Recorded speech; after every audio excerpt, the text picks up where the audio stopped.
The changes in the classroom from every school district has many families looking at a new option, homeschooling.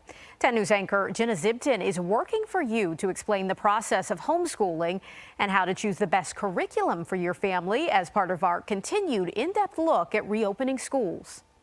We're trying to improve our handwriting skills. Melanie Rice homeschooled her children for years until they moved into public school. But with all the uncertainty this year, her sophomore wanted to go back to homeschooling.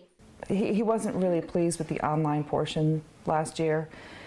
He preferred to be in class. Now she's pulling out all of her old materials to share with friends who are also homeschooling this fall. You're the teacher, so you get to decide that. And that's one of the nice things about homeschooling is it can really be tailored for the child. Parents are terrified that they're going to ruin their kids.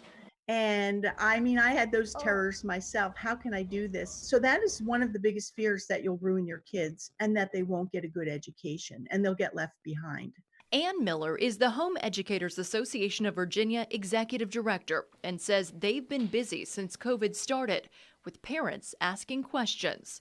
She homeschooled her 8 children over a 30-year time span. Don't worry so much about the academic part, although academics are important. What you want to help your child do is learn how to learn and learn how to love learning. Get those foundations of reading, writing, and arithmetic at all grade levels.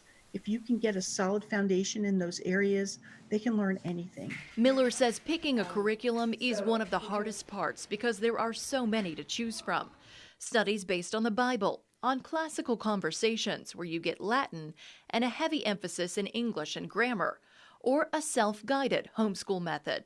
Don't angst too much over what you choose. Narrow it down to your top 2 or 3 choices and just pick one.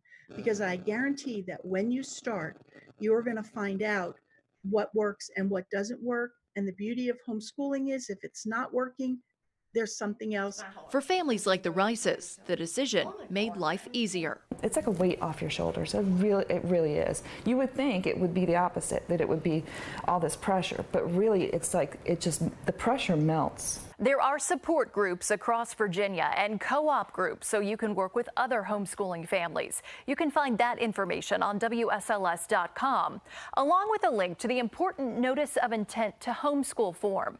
Miller says you should use the one on their website because it only has what the law requires. And other forms ask for things you don't have to disclose. She says the deadline to notify your school system is August 15th.